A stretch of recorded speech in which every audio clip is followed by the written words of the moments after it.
หัวพิมพ์แต่ว่าหัวพิมพ์ตัวนี้มันยังล็อกอยู่ตัวอย่างมันดึงออกมาบ่ได้เฮาก็มาปลดล็อกบนแขวเฟืองอยู่ทางด้านข้างตรงนี้หมุนแขวเฟืองจักรอบ1หรือ2รอบแล้วตัวหัวพิมพ์มันจะปลดล็อกให้แล้วก็ดึงออกมาเวลาเฮาดึงออกมาแล้วเฮาก็มันจะมีตัวฝาขอบมันอยู่บนหัวพิมพ์เฮาก็เปิดฝาตัวนี้ขึ้นแล้วก็ดึงหัว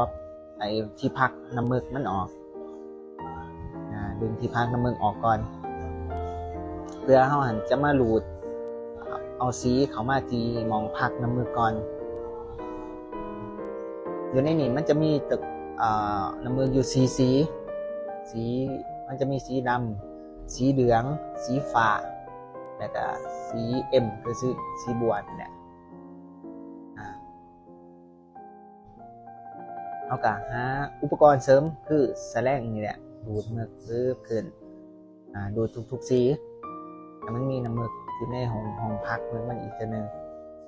ดูดสีดำไปแล้วแล้วก็ดูดสีต่อไปดูดให้มันครบทุกสีเด้อ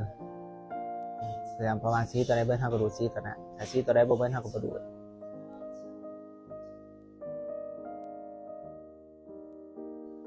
เงินมาต่อสีบัว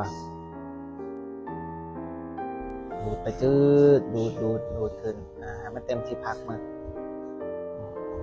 ที่เหตุผลที่บางเงียงสายเงียงขวามันสิมีฟองอากาศอยู่ครับเงียงให้ฟองอากาศมันออกครับ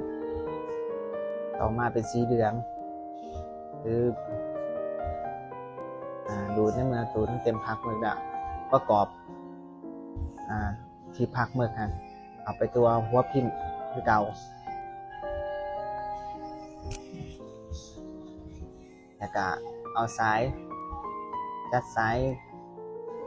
ห้องซ้ายทอมมือเนี่ยเขาไปไหนแล้วก็เอาฟ้าขอบใส่เกาแล้วก็ใส่ขอบแล้วกดเปิดเครื่องแล้วก็ไล่หมึกอีกครั้งหนึ่งเขามาไล่หมึกอีกครั้งหนึ่งว่าสีมันจะมาออกมาครบหรือบกดไล่สีแล้วคือการไล่หมึกนี่ใส่เวลาอยู่ประเกิน2-3 นาทีขึ้นกับสเปคเครื่องเหมือนกัน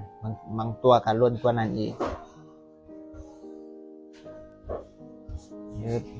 เดี๋ยวมันก็จะทำงานไปสักพักหนึ่ง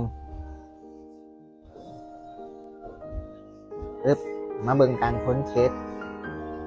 แล้วไล่มือดาวเข้ามากดเทสอีกครั้งหนึ่งมาซีมันจะออกมาครบบอ